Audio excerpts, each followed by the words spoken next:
ஆண்டவரும் இரட்சகருமாகிய இயேசு கிறிஸ்துவின் இனிய நாமத்தினாலே உங்கள் யாவரையும் வாழ்த்துகிறோம், வரவேற்கிறோம். லேவி பைபிள் மினிஸ்ட்ரியை பார்த்து கொண்டிருக்கிற உங்கள் யாவரையும் இந்த ஊழியத்தின் மூலமாய் சந்திப்பதில் மிகுந்த மகிழ்ச்சி. கர்த்தர் தாமே உங்களை ஆசீர்வதிப்பாராக. இன்றைக்கும் நாம் ஓய்வு நாளை குறித்து படித்து கொண்டு வருகிறோம். கடந்த 3 பாகங்களில் ஓய்வு நாள் என்றால் என்ன, ஓய்வு நாள் எதற்காக ஏற்படுத்தப்பட்டது என்பதை குறித்து பார்த்து கொண்டு வருகிறோம். இந்த 4வது பாகம். இந்த 4வது பாகத்தை பார்ப்பதற்கு முன்பு முதல் 3 பாகத்தை பார்த்துவிட்டு இந்த 4வது பாகத்தை பார்த்தால் உங்களுக்கு இது நன்றாக விளங்கும். முதலாவது ஓய்வு நாள் என்றால் என்ன, அது எப்படி உண்டானது என்பதை குறித்து பார்த்தோம். ஆதியாகம புஸ்தகம் 2வது அதிகாரம் 3வது வசனம். தேவன் தாம் சிருஷ்டித்து உண்டு பண்ணின தம்முடைய கிரியைகளை எல்லாம் முடித்த பின்பு அதிலே ஓய்ந்திருந்தபடியால் தேவன் 7ஆம் நாளை ஆசீர்வதித்து அதை பரிசுத்தமாக்கினார். பாருங்க, கர்த்தர் 6 நாட்கள் வேலை செய்து அதை முடித்து ஓய்ந்த நாளிலிருந்து ஓய்வு நாள் உண்டானது. அதே போல இயேசு கிறிஸ்து தன்னுடைய ஊழிய காலமாகிய 3 வருடங்களிலே அவர் இந்த படைப்புகளை, கர்த்தர் ஆதியாகமத்தில் படைத்த அந்த படைப்புகளை ஆவிக்குரிய படைப்புகளாய் படைத்து தம்முடைய கிரியைகளை சிலுவையில முடித்து ஓய்ந்த நாளிலிருந்து பரலோகத்தில் இளைப்பாறுதல் கிடைக்கிற நாள் வரையிலும் ஓய்வு நாள் தான். எனவே சனிக்கிழமையோ ஞாயிற்றுக்கிழமையோ ஓய்வு நாள் கிடையாது. கிறிஸ்தவர்களுக்கு ஒவ்வொரு நாளும் ஒவ்வொரு நொடியும் ஓய்வு நாள் தான். அந்த ஓய்வு நாளில் நாம் மாம்சத்தின் செயல்களுக்கும், மாம்சத்தின் பேச்சுகளுக்கும், மாம்சத்தின் நடக்கைகளுக்கும், மாம்சத்தின் விருப்பு வெறுப்புகளுக்கும் ஓய்வு கொடுத்து விட்டு ஆவியின் பேச்சை பேச வேண்டும், ஆவியின் நடக்கையை நடக்க வேண்டும், ஆவியின் சிந்தையின்படி செயல்பட வேண்டும். இதுதான் பிதாவின் சித்தம் என்பதை ஓய்வு நாளின் நோக்கத்தை நாம் படித்திருக்கிறோம். ஓய்வு நாள் மனிதனுக்காக ஏற்படுத்தப்பட்டது. அதில் மனிதன் மனமகிழ்ச்சியாய் இருக்க வேண்டும், இளைப்பாறுதலாய் இருக்க வேண்டும். அந்த இளைப்பாறுதலையும் மனமகிழ்ச்சியும் இயேசு கிறிஸ்து தான் கொடுப்பார். எனவேதான் இயேசு கிறிஸ்து ஓய்வு நாளுக்கு ஆண்டவராய் இருக்கிறார் என்று நாம் பார்த்தோம். ஓய்வு நாளில் சொந்த பேச்சு பேசுவது என்றால் திருமண காரியத்தை பேசுவது என்று நாம் இதுவரை நினைத்திருந்தோம். அப்படி அல்ல. சொந்த பேச்சு என்பது தான் இஷ்டப்படி பேசுவது, பிதாவுக்கு சித்தமில்லாத பேசுவது தான் சொந்த பேச்சு. சொந்த தொழில், சொந்த வேலை என்றால் நாம் ஞாயிற்றுக்கிழமைகளில் வேலை செய்வதுதான் சொந்த தொழில் என்று நினைத்து கொண்டிருந்தோம். அது அப்படி அல்ல. பிதாவுக்கு சித்தமில்லாததை செய்வதுதான் சொந்த வேலை, சொந்த தொழில் என்று பார்த்தோம். அதே போல வீடு காலி பண்ணுவது ஓய்வு நாளில் கூடாது என்று நாம் நினைத்திருந்தோம். அது அப்படி அல்ல. நம்முடைய வீடாகிய சரீரத்திலே எந்த பாரங்களையும் சுமக்க கூடாது. நம்முடைய இருதயமாகிய வாசலிலே எந்த கவலைகளையும் லௌகீக சிந்தைகளையும் சுமக்க கூடாது என்பதை குறித்து நாம் பார்த்தோம். இப்பொழுது நாம் பார்க்க போகிறது, ஓய்வு நாளில் உன் வீடுகளிலே அனல் மூட்டாதே என்றால் என்ன என்பதை குறித்து பார்க்க போகிறோம். யோவான் 19வது அதிகாரம் 30வது வசனத்திலே பார்ப்போம். இயேசு காடியை வாங்கின பின்பு முடிந்தது என்று சொல்லி தலையை சாய்த்து ஆவியை ஒப்பு கொடுத்தார். பாருங்க, முடிந்தது என்று சொல்லி தலையை சாய்த்து ஒப்பு கொடுத்த அன்றிலிருந்து ஓய்வு நாள் தொடங்கிவிட்டது. அந்த ஓய்வு நாளில் நாம் எப்படி நடக்க வேண்டும்? ரோமர் 8வது அதிகாரம் 6வது வசனம். மாம்ச சிந்தை மரணம், மாம்ச சிந்தை மரணம், ஆவியின் சிந்தையோ ஜீவனும் சமாதானமுமாம். ஆவியின் சிந்தையின்படி செயல்படுவதுதான் ஓய்வு நாளின் நோக்கம். மாம்சத்துக்கு ஓய்வு கொடுத்து ஆவியிலே பேச வேண்டும், ஆவியிலே சிந்திக்க வேண்டும், ஆவிக்குரிய காரியங்களில் நடக்க வேண்டும். இதுதான் பிதாவுக்கு சித்தம். இதுல மரணம் கிடையாது, இதுல ஜீவன் உண்டு, இதுல நியாயம் தீர்க்க முடியாது, நியாயம் தீர்க்கப்படும் என்பதை குறித்து தான் நாம் பார்த்து கொண்டு வருகிறோம். இன்று பார்க்க போகிறது, ஓய்வு நாளில் அனல் மூட்டுவது என்றால் என்ன. யாத்ராகம புஸ்தகம் 35வது அதிகாரம் 3வது வசனம். ஓய்வு நாளில் உங்கள் வாசஸ்தலங்களில் எங்கும் நெருப்பு மூட்டாதிருப்பீர்களாக என்னும் இவ்வார்த்தைகளை கை கொள்ளும்படி கர்த்தர் கட்டளையிட்டார் என்றான். இப்ப நம்ம பார்க்கிறோம், ஓய்வு நாளில் உன் வாசஸ்தலத்தில் எங்கும் அனல் மூட்டாதே. என்று பார்க்கிறோம்.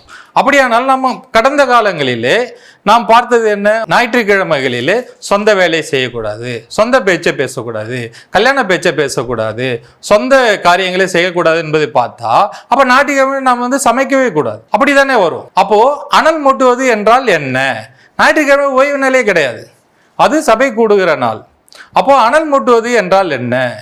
கர்த்தர் கட்டளையில் இடாத எந்த காரியமும் அந்நிய அக்கினியாக பார்க்கப்படும். என்னாகம புஸ்தகம் 26வது அதிகாரம் 61வது வசனம். நாதாபும் அபியூவும் கர்த்தருடைய சந்நிதியில் அந்நிய அக்கினியை கொண்டு வந்த போது செத்து போனார்கள். இப்ப பாருங்க, அவங்க 2 பேருமே கர்த்தர் கட்டளையிடாத அக்கினியை கொண்டு வந்தார்கள். கர்த்தர் கட்டளையிடாத எந்த செயலுமே அந்நிய அக்கினியாக பார்க்கப்படும். என்னாகமம் 15வது அதிகாரம் 32வது வசனம். இஸ்ரவேல் புத்திரர் வனாந்திரத்தில் இருக்கையில் ஓய்வு நாளில் விறகுகளை பொறுக்கிக் கொண்டிருந்த ஒரு மனிதனை கண்டுபிடித்தார்கள். இப்ப பாருங்க, ஓய்வு நாளிலே கர்த்தருடைய கட்டளைக்கு செவி கொடுக்காமல் அவன் விறகு பொறுக்க போயிருந்தான். அப்போ கர்த்தருடைய கட்டளைக்கு செவி கொடுக்காமல் இருப்பதே விக்கிரக ஆராதனையாக கருதப்படும். 31வது வசனம். அவன் கர்த்தரின் வார்த்தையை அசட்டை பண்ணி அவர் கற்பனையை மீறினபடியால் அந்த ஆத்துமா அறுப்புண்டு போக வேண்டும். இப்ப பாருங்க, கர்த்தருடைய கட்டளைகளையும் வார்த்தைகளையும் அசட்டை பண்ணுவது விக்கிரக ஆராதனைக்கு சமமாக கருதப்படுகிறது. 1 பேதுருவின் புஸ்தகம் 4வது அதிகாரம் 3வது வசனம். சென்ற வாழ்நாட்களிலே நாம் புறஜாதிகளுடைய இஷ்டத்தின்படி நடந்து கொண்டது போதும். அப்பொழுது நாம் காம விகாரத்தையும் துர் இச்சைகளையும் நடப்பித்து மதுபானம் பண்ணி களியாட்டு செய்து வெறிகொண்டு அருவருப்பான விக்கிரக ஆராதனை செய்து வந்தோம். இப்ப பாருங்க, அந்த காரியங்கள்லாம் விக்கிரக ஆராதனைக்காக ஒப்பிடப்படுகிறது. நாம் மூட்ட வேண்டிய அனல் என்றால் மணவாளனும் மணவாட்டியும் அனலா இருக்க வேண்டும். மணவாளனை தேடுவதுதான் அனல் மூட்டுவது. மணவாளனை விட்டுவிட்டு வேறொரு காரியத்தை நாம் தேடுவோமானால் அது அந்நிய அக்கினியாக கருதப்படும். இப்போ ஓய்வு நாளாகிய இந்த ஒவ்வொரு நாளும், ஒவ்வொரு நொடியும், ரட்சிக்கப்பட்ட நாள் முதல் கொண்டு ஒவ்வொரு நாளும் நமக்கு ஓய்வு நாள். அப்போ நாம் எந்த அக்கினியை அனல் மூட்ட வேண்டும் என்றால் மணவாளனை தேட வேண்டும், அவருடைய வார்த்தைகளை தேட வேண்டும், ஜெபிக்க வேண்டும், அவருடைய உபதேசத்தின்படி நடக்க வேண்டும், கிறிஸ்துவில் இருந்த சிந்தை உங்களில் இருக்க வேண்டும். அப்படி என்றால் நாம் மணவாளனின் நினைப்பாகவே வாழ்வதுதான் அனல் மூட்டுகிற வாழ்க்கை. மணவாளனை விட்டுவிட்டு உலக காரியத்தையோ உலகத்தில் உள்ள வழிபாடுகளை நோக்கி போடுவது அந்நிய அனல் மூட்டுதலாக கருதப்படுகிறது. எரேமியாவின் புஸ்தகம் 7வது அதிகாரம் 18வது வசனம். எனக்கு மனமடி உண்டாக அந்நிய தேவர்களுக்கு வானபலிகளை வார்க்கிறார்கள். அவர்கள் வானராக்கினிக்கு பணியாரங்களை சுடும்படி பிள்ளைகள் விறகு பொறுக்குகிறார்கள். எதுக்காக விறகு பொறுக்கிறார்கள்? கர்த்தரை விட்டுவிட்டு, மணவாளனை விட்டுவிட்டு வேறொரு வழிபாட்டுக்கு விறகு பொறுக்கிறார்கள். அப்ப வேறொரு வழிபாட்டை தேடுவதுதான் அந்நிய அக்கினி. அதுதான் விறகு பொறுக்குதல். அதுதான் உன் வீடுகளிலே ஓய்வு நாளிலே அனல் மூட்டக்கூடாது. அப்போ அந்நிய தேவர்களையும் உலகத்தின் காரியங்களிலும் நாம் ஈடுபடுவதுதான் உலக அனல் மூட்டு காரியம். அப்போ நாம் அனல் மூட்ட வேண்டியது மணவாளனை தேடிதான் அனல் மூட்டுகிறவராய் காணப்பட வேண்டும். நீதிமொழிகளின் புஸ்தகம் 6வது அதிகாரம் 27, 28, 29. தன் வஸ்திரம் வேகாமல் மடியிலே எவனாவது நெருப்பை வைத்துக் கொள்ள கூடுமோ? தன் கால் சுடாமல் எவனாவது தலையின் மேல் நடக்க கூடுமோ? பிறனுடைய மனைவியிடத்தில் பிரவேசிப்பவனும் அப்படியே அவளை தொடுகிற எவனும் ஆக்கினைக்கு தப்பான். பாருங்க, பிறனுடைய மனைவியை தொடுவதும் பிறனுடைய கணவனை தொடுவதும் கூட அந்நிய அக்கினி தான். இதுதான் அந்நிய அனல் மூட்டுதல். இந்த காரியங்களை நாம் செய்யக்கூடாது. அப்போ நமக்கு சொந்தமான மணவாளனை நாம் தேட வேண்டும். அதுதான் ஓய்வு நாளில் நாம் தேடுகிற அனல் மூட்டுதலா இருக்கிற காரியமா இருக்கிறது. அது ஆணாக இருந்தாலும் சரி, பெண்ணாக இருந்தாலும் சரி, தன் இணையை விட்டு வேற இணையை தேடாது இருப்பதுதான் அனல் மூட்ட காரியம். மணவாட்டியாகிய நாம் மணவாளனை தேடுவதுதான் ஆவிக்குரிய அனல் மூட்டுகிற காரியம். தாவீது எப்படி அனல் மூட்டப்பட்டான் என்பதை பார்ப்போம். 1 ராஜாக்களின் புஸ்தகம் 1வது அதிகாரம் 1வது வசனம். தாவீது ராஜா வயது சென்று விருத்தாப்பியன் ஆனபோது வஸ்திரங்களினால் அவனை மூடினாலும் அவனுக்கு அனல் உண்டாகவில்லை. அவனுக்கு அனல் உண்டாகவான், தனியா இருக்கான். அவனுக்கு அனல் உண்டாகவில்லை.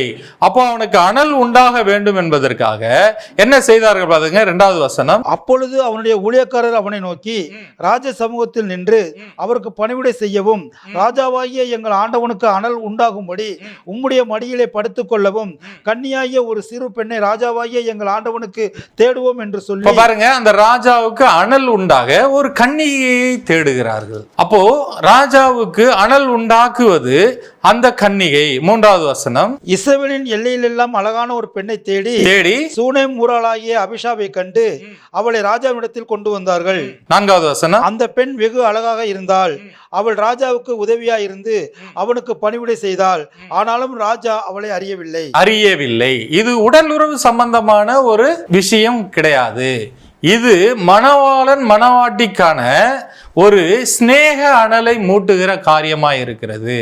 ராஜா என்றால் மணவாளனாகிய இயேசு கிறிஸ்துவை குறிக்கிறது. அப்ப கன்னிகையை தேடுகிறார்கள் என்றால் அது சபையை குறிக்கிறது, நம் அனைவரையும் குறிக்கிறது. 2 கொரிந்தியரின் புஸ்தகம் 11வது அதிகாரம் 2வது வசனம் வாசிப்போம். நான் உங்களை கற்புள்ள கன்னியாக கிறிஸ்து என்னும் ஒரே புருஷனுக்கு ஒப்பு கொடுக்க நியமித்தபடியால் உங்களுக்காக தேவ வைராக்கியங்களை கொண்டிருக்கிறேன். இப்ப பாருங்க, கிறிஸ்து என்றால் ராஜா மேசியா, அவருக்காக நம்மை கற்புள்ள கன்னிகையாக ஒப்பு கொடுத்திருக்கப்பட்டிருக்கிறது. அப்போ தாவீது ராஜாவுக்கு ஒரு கன்னிகை ஒப்பு கொடுக்கப்பட்டது அனல் மூட்டுவதற்காக. ஏதோ ஒரு உடல் உறவு சம்பந்தமான விஷயம் கிடையாது, ஆவிக்குரிய ஸ்நேக அனல் மூட்டுவது. இதுதான் சபையும் மணவாட்டியையும் மணவாளனும் அனல் மூட்டுகிற காரியமாய் இருக்கிறது. இதுதான் யாத்ராகமத்திலே நாம் படிக்கிறோம். ஓய்வு நாளில் கர்த்தர் 2 வீதம் ஓமரை கொடுத்தார். யாத்ராகம புஸ்தகம் 16வது அதிகாரம் 22வது வசனம். 6ஆம் நாளில் தலைக்கு 2 ஓமர் வீதமாக 2 தனையாய் ஆகாரம் சேர்த்தார்கள். பாருங்க, 6வது நாள்ல கர்த்தர் 2 தனையாக ஆகாரத்தை கொடுக்கிறார். ஏன் அப்படி கொடுக்க வேண்டும்? நாம் நினைக்கலாம் அது 6வது நாளுக்கு 1, 7வது நாளுக்கு 1. அது அப்படி அல்ல. அதனுடைய ஆவிக்குரிய அர்த்தம் மணவாளனுக்கு 1, மணவாட்டிக்கு 1. மணவாளன் இயேசு கிறிஸ்து, மணவாட்டி சபை.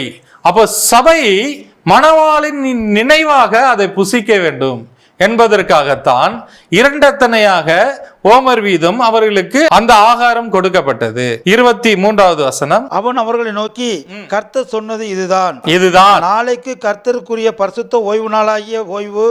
நீங்கள் சுட வேண்டியதை சுட்டு வேவிக்க வேண்டியதை வேவித்து. சுட வேண்டியதை சுட்டு வேவிக்க வேண்டியதை வேவிக்க வேண்டும். அப்படின்னா சுட வேண்டியதை சுடுவது என்பது மணவாளன் மணவாட்டியினுடைய அன்பை சுட வேண்டும். மணவாளனுடைய நினைப்பாகவே வாழ்வதுதான் அனல் மூட்டுவது. 24வது வசனம். மோசே கட்டளையிட்டபடியே அதை மறுநாள் வரைக்கும் வைத்தார்கள். அப்பொழுது அது நாரவும் இல்லை, அதில் பூச்சி பிடிக்கவும் இல்லை. பாருங்க, அந்த உறவு நாரவே நாராது, அது பூச்சி பிடிக்காது. மணவாளன் நினைவாய் வாழுகிற அந்த நினைவு நாற்றமடிக்காது. மணவாளனை தேடாமல் வேறொரு உலக காரியத்தையோ வேறொரு விக்கிரகத்தையோ நாம் தேடும் பொழுது அந்த உறவு நாற்றமடிக்கும், அது பூச்சி பிடிக்கும். நீதிமொழிகளின் புஸ்தகம் 6வது அதிகாரம் 29வது வசனம். பிறனுடைய மனைவியிடத்தில் பிரவேசிப்பவனும் அப்படியே அவளை தொடுகிற எவனும் ஆக்கினைக்கு தப்பான். இதுதான் நாற்றமடிக்காமல் பூச்சி பிடிக்காமல் இருப்பது என்பதை நாம் பார்த்தோம் அல்லவா? இப்படி நாம் பிறனுடையதை தேடும் பொழுது, மணவாளனுக்கு பிரியமில்லாததை தேடும் பொழுது ஆக்கினைக்கு தப்பாமல் இருக்க முடியாது. இதுதான் நாற்றம் அடிக்கும், இதுதான் பூச்சி பிடிக்கும். இப்போ மணவாளனோடு உறவில் இருக்க வேண்டும். கிறிஸ்தவர்களாகிய நமக்கு ஒவ்வொரு நாளும் ஒவ்வொரு நொடியும் ஓய்வு நாளாக இருக்கிறது. அதில் ஒவ்வொரு நாளும் நாம் வேதம் வாசிக்கிறவர்களாய் காணப்பட வேண்டும், ஒவ்வொரு நாளும் ஜெபிக்கிறவர்களாய் காணப்பட வேண்டும், கிறிஸ்துவின் நினைவாகவே வாழ வேண்டும், அவருக்கு பிரியமானதை செய்ய வேண்டும். இதுதான் ஸ்நேக அனல் மூட்டும் காரியம். ஆதியாகமம் 39வது அதிகாரம் 6வது வசனம். அப்பம் என்றால் என்ன என்பதை குறித்து பார்க்க போகிறோம். ஆகையால் அவன் தனக்கு உண்டானது எல்லாம் யோசேப்பின் கையிலே ஒப்பு கொடுத்து விட்டு தான் புசிக்கிற போஜனம் தவிர தன்னிடத்தில் இருந்த மற்றொன்றை குறித்தும் விசாரியாதாய் இருந்தான். இப்ப பாருங்க, எகிப்திய எஜமான் தனக்கு உண்டான எல்லாவற்றையும் யோசேப்பின் கையிலே கொடுத்தான். கொடுத்து விட்டு தான் புசிக்கிற போஜனத்தை தவிர. அப்ப அந்த புசிக்கிற போஜனம் என்றால் என்ன? இதற்கு யோசேப்பே விளக்கம் தருகிறான் பாருங்க. 8வது வசனம். அவனோ தன் எஜமானுடைய மனைவியின் சொல்லுக்கு இணங்காமல் அவனை நோக்கி வீட்டிலே என்னிடத்தில் இருக்கிறவைகளில் யாதொன்றை குறித்தும் என் ஆண்டவன் விசாரியாமல் தமக்கு உண்டான எல்லாவற்றையும் என் கையில் ஒப்புவித்திருக்கிறார். தனக்கு உண்டான எல்லாவற்றையும் எஜமா என் கையில ஒப்பு கொடுத்திருக்கிறார். 9வது வசனம். இந்த வீட்டிலே என்னிலும் பெரியவன் இல்லை, நீ அவருடைய மனைவியா இருக்கிறபடியால் அவனுடைய மனைவியா இருக்கிறபடியினால் உன்னை தவிர வேறொன்றையும் அவர் எனக்கு விலக்கி வைக்கவில்லை. உன்னை தவிர வேறொன்றையும் எனக்கு விலக்கி வைக்கவில்லை. இங்கே நம்ம 6வது வசனத்துல பார்த்தோம், புசிக்கிற போஜனத்தை தவிர, அந்த எஜமான் புசிக்கிற போஜனத்தை தவிர அவன் எதையும் விலக்கி வைக்கவில்லை. இதுக்கு யோசேப்பு என்ன சொல்றான் பாருங்க, நீ அவனுக்கு மனைவியா இருக்கிறதுனால அவன் உன்னை தவிர எனக்கு எதையுமே விலக்கி வைக்க. அப்ப புசிக்கிற போஜனம் என்பது என்னது? மனைவி. அப்ப கணவனுக்கு மனைவி புசிக்கிற போஜனம், மனைவிக்கு கணவன் புசிக்கிற போஜனம். அப்போ மணவாளன் அப்பமாக இருக்கிறார், மணவாட்டியும் அப்பமாக இருக்கிறார். அததான் இயேசு கிறிஸ்து சொல்கிறார். லூக்கா எழுதின சுவிசேஷம் 22வது அதிகாரம் 19வது வசனம். பின்பு அவர் அப்பத்தை எடுத்து ஸ்தோத்திரம் பண்ணி அதை பிட்டு அவர்களுக்கு கொடுத்து இது உங்களுக்காக கொடுக்கப்படுகிற என்னுடைய சரீரமாய் இருக்கிறது, என்னை நினைவு கூறும்படி இதை செய்யுங்கள் என்றார். இதுதான் இப்ப பாருங்க, அவருடைய சரீரத்தை என்ன சொல்றாரு? இது உங்களுக்காக பிற்கப்படுகிற என்னுடைய சரீரமாகிய அப்பம் என்று சொல்லி இதை வாங்கி புசியுங்கள். அப்ப ஓய்வு நாளில் புசிக்க வேண்டிய 2 வித அப்பங்கள் என்னன்னா, மணவாட்டியினுடைய அப்பமும் மணவாளனுடைய அப்பமும் ஒன்னா சேருது. இது ஸ்நேக அனல், மணவாளனை நினைவு கூறும்படியாக அனல் மூட்ட வேண்டியதுதான். மணவாளனை விட்டுவிட்டு பிற உலக காரியங்கள் மீதோ பிற உலக விக்கிரகங்கள் மீதும் நாம் நாட்டமாய் இருப்பதுதான் அந்நிய அனல் மூட்டுவது. இது ஓய்வு நாளில் மூட்டக்கூடாத ஒரு அனலாய் இருக்கிறது. இதை தான் இயேசு கிறிஸ்து சொல்கிறார். என்னை நினைவு கூறும்படி இதை செய்யுங்கள் என்றார். இந்த அனல் நாம் மணவாளன் மீது நேசமாக இருப்பதுதான் அனல் மூட்டுவது, அவருடைய நினைப்பாக வாழ்வதுதான் அனலாய் இருப்பது. இந்த சிநேகம் அனலாய் இருக்கும். உன்னத பாட்டின் புஸ்தகம் 8வது அதிகாரம் 5வது வசனம் 6வது வசனம். தன் நேசர் மேல் சார்ந்து கொண்டு வனாந்தரத்தில் இருந்து வருகிற இவள் யார்? பச்சிலை மரத்தின் கீழ் உம்மை எழுப்பினேன், அங்கே உமது தாய் உம்மை பெற்றாள், அங்கே உம்மை பெற்றவள் வேதனைப்பட்டு உம்மை பெற்றாள். நீர் என்னை உமது இருதயத்தின் மேல் முத்திரையைப் போலவும் உமது புயத்தின் மேல் முத்திரையைப் போலவும் வைத்துக் கொள்ளும் நேசம் மரணத்தை போல் வலிது. பாருங்க, அந்த இருதயத்துல மணவாளன் மணவாட்டியனுடைய நேசம் எந்த அக்கினியை போல இருக்கா? நேச வைராக்கியம் பாதாளத்தை போல் கொடிதா இருக்கிறது. கொடிதான ஒரு அக்கினி, அதன் தழல் அக்கினி தழலும் அதன் ஜுவாலை கடும் ஜுவாலையுமாய் கடும் ஜுவாலையுமாக. அப்போ மணவாளனை நம்ம நேசிக்கிற அந்த அக்கினி கடும் ஜுவாலையா இருக்க வேண்டும். அதுதான் அனலாய் வாழ்வது. மணவாளனுக்கு பிரியமாய் வாழ்வதுதான் அனலாய் வாழ்வது.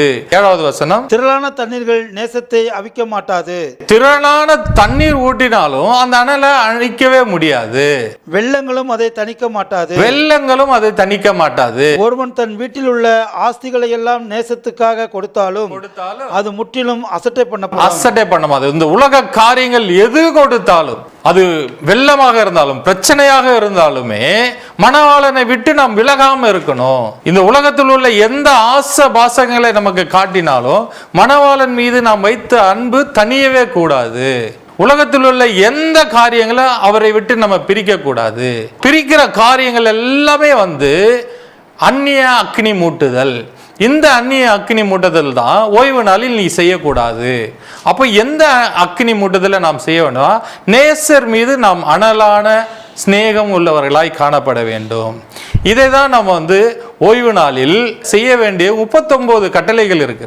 ஏறக்குறைய அந்த 39 கட்டளைகளும் கிறிஸ்துவை பற்றிய ஆவிக்குரிய கட்டளைகள். இவைகளெல்லாம் நாம் மாம்சத்திலே கடைபிடிக்கிறவர்களாய் காணப்படக்கூடாது. முதலாவது, ஓய்வு நாள் என்பது சனிக்கிழமையோ ஞாயிற்றுக்கிழமையோ கிடையாது. அது நாம் என்றைக்கு இயேசு கிறிஸ்து தம்முடைய கிரியைகளை ஆவிக்குரிய கிரியைகளாய் படைத்து சிலுவையில் முடிந்தது என்று சொல்லி ஓய்ந்திருந்தாரோ அன்றிலிருந்து பரலோகத்தில் இலைப்படுகிற நாள் வரைக்குமே ஒவ்வொரு நாளும் ஒவ்வொரு நொடியும் ஒவ்வொரு கிறிஸ்தவனுக்கும் ஓய்வு நாளாக இருக்கிறது. இந்த ஓய்வு நாளில் நாம் நம்முடைய சொந்த பேச்சை பேசாமல் பிதாவுக்கு பிரியமான பேச்சை பேச வேண்டும். நாம் சொந்த வேலையை செய்யாமல் பிதா கட்டளையிட்டபடி வேலைகளை செய்ய வேண்டும். நம்முடைய சரீரத்தில் கவலைகளையோ பாரங்களையோ சுமக்காமல் பிதாவுக்கு பிரியமாய் நடக்க வேண்டும். அவருடைய சுமையாகி சிலுவையை சுமக்க வேண்டும். பாடுகளை சகித்து சுமந்து வாழ வேண்டும். அப்போ அந்நிய அனல் மூட்டுதலாய் இராமல் மணவாளனை நேசிக்கிற அனல் மூட்டு வாழ்க்கையை வாழ வேண்டும். இதுதான் ஓய்வு நாளை குறித்ததான ரகசியமாய் இருக்கிறது. அப்படியானால் இயேசு கிறிஸ்துவும் அப்போஸ்தலர்களும் ஏன் ஓய்வு நாளில் ஜெப ஆலயங்களுக்கு சென்றார்கள்? மார்க் எழுதின சுவிசேஷம் 6வது அதிகாரம் 2வது வசனம். ஓய்வு நாளான போது ஜெப ஆலயத்தில் உபதேசம் பண்ண தொடங்கினார். இப்ப பாருங்க, ஓய்வு நாளை பயன்படுத்தி யூதர்கள் அங்கு ஒன்று கூடுவதை பயன்படுத்தி அவர்களுக்கு உபதேசம் சொல்ல அந்த ஓய்வு நாளை பயன்படுத்தினார்கள். அநேகர் கேட்டு ஆச்சரியப்பட்டு இவைகள் இவனுக்கு எங்கே இருந்து வந்தது? இவன் கைகளினால் இப்படிப்பட்ட பலத்த செய்கைகள் நடக்கும்படி இவனுக்கு கொடுக்கப்பட்ட ஞானம் எப்படிப்பட்டது? இயேசு கிறிஸ்து வாழ்ந்த காலம் வரைக்குமே இயேசு கிறிஸ்து ஓய்வு நாளை அனுசரிச்சார், கடைபிடிச்சார். ஆனா அந்த ஓய்வு நாளிலே அவர் என்ன பண்ணாரு? உபதேசத்தை பிரசங்கித்தார். லூக்கா 4:31. பின்பு அவர் கலிலேயாவில் உள்ள கப்பர்நகும் பட்டணத்துக்கு வந்து ஓய்வு நாட்களில் ஜனங்களுக்கு போதகம் பண்ணினார். இப்ப பாருங்க, ஓய்வு நாளில் ஜனங்களுக்கு போதகம் பண்ணினார்.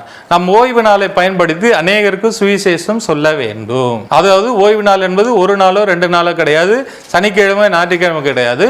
ஒவ்வொரு நாளும் சமயம் கிடைத்தாலும் கிடைக்காவிட்டாலும் சுவிசேஷத்தை பிரசங்கிக்க வேண்டும். அப்போஸ்தலர் 13வது அதிகாரம் 14வது வசனம். அவர்கள் பெர்கே பட்டணத்தை விட்டு புறப்பட்டு பிசிதியா நாட்டில் உள்ள அந்தியோகியாவுக்கு வந்து ஓய்வு நாளிலே ஜெப ஆலயத்தில் பிரவேசித்து உட்கார்ந்தார்கள். இப்ப பாருங்க, அங்க வந்து பிரசங்கித்தார்கள் ஜெப ஆலயங்கள் ஓய்வு நாளில். 17:2. பவுல் தன் வழக்கத்தின்படியே அவர்களிடத்தில் போய் 3 ஓய்வு நாட்களில் வேத வாக்கியங்களின் நியமங்களை நியாயங்களை எடுத்து அவர்களுடனே சம்பாஷித்து கிறிஸ்து பாடுபடவும் மரித்தோரிலிருந்து எழுந்திருக்கவும் வேண்டியதென்றும் நான் உங்களுக்கு அறிவிக்கிற இந்த இயேசுவே கிறிஸ்து என்றும் காண்பித்து சிஷ்டாந்தப்படுத்தினான். இப்ப பாருங்க, ஓய்வு நாளில் இயேசுவே கிறிஸ்து என்பதை அறிவித்து சிஷ்டாங்கப்படுத்தினான். 18வது அதிகாரம் 4வது வசனம். ஓய்வு நாள் தோறும் இவன் ஜெப ஆலயத்திலே சம்பாஷணை பண்ணி யூதருக்கும் கிரேக்கருக்கும் புத்தி சொன்னான். இப்ப பாருங்க, யூதருக்கும் கிரேக்கருக்கும் ஓய்வு நாளை பயன்படுத்தி புத்தி சொன்னான். இயேசு கிறிஸ்து காலம் வரைக்கும் இயேசு கிறிஸ்து ஓய்வு நாளை கடைபிடித்து வாழ்ந்தார். இயேசு காலத்திற்கு பிறகு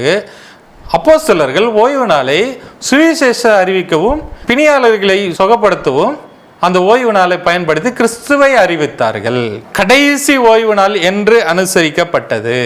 அப்போஸ்தலர் 18வது அதிகாரம் 6வது வசனம். அவர்கள் எதிர்த்து நின்று தூஷித்த போது அவன் தன் வஸ்திரங்களை உதறி, உங்கள் இரத்த பழி உங்கள் தலையின் மேல் இருக்கும், நான் சுத்தமாய் இருக்கிறேன், இது முதல் புறஜாதியாரிடத்திற்கு போகிறேன் என்று அவர்களுடனே சொல்லி அவ்விடத்தை விட்டு தேவனை வணங்குகிறவனாகிய இஸ்து என்னும் பேருள்ள ஒருவனுடைய வீட்டிற்கு வந்தான். இப்ப பாருங்க, இதுதான் கடைசி ஓய்வு நாள்ல சீஷர்கள் பிரசங்கம் பண்ணது. அப்ப யூதர்களுக்கு சொல்ல வேண்டிய சுவிசேஷம் முடிந்து அவர்கள் அதை அசட்டை பண்ணினபடியினால் அவர்களுக்கு உதறி விட்டு இது முதல் நான் புறஜாதிகளிடத்திற்கு போகிறேன் என்று சொன்னார். அப்போ ஓய்வு நாளிலே சீஷர்கள் ஓய்வு நாளை கடைபிடிக்கவில்லை. அந்த ஓய்வு நாளை பயன்படுத்தி அவர்கள் சுவிசேஷம் பிரசங்கித்தார்கள், இயேசுவை பிரசங்கித்தார்கள்.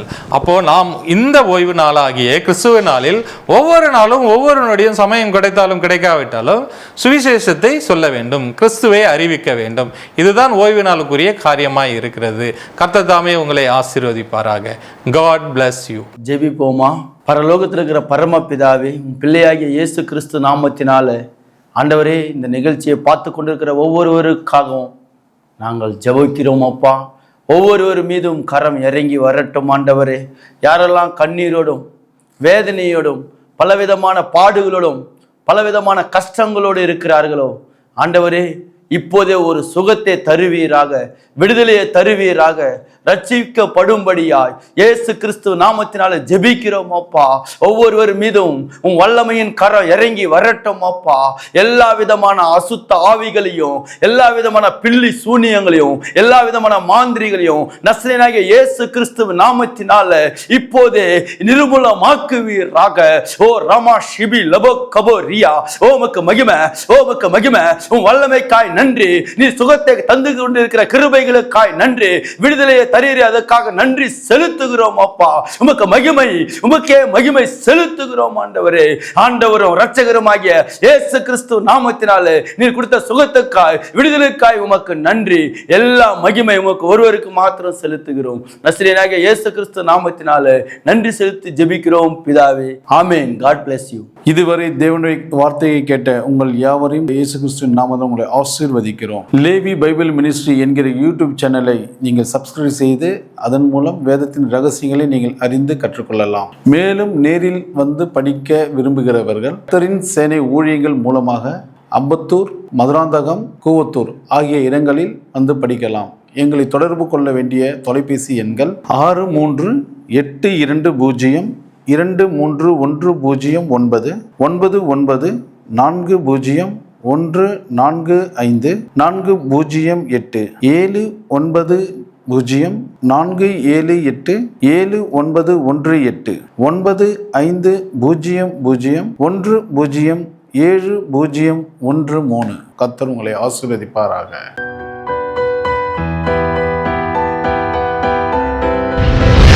கர்த்தர் உங்களை ஆசீர்வதிப்பாராக.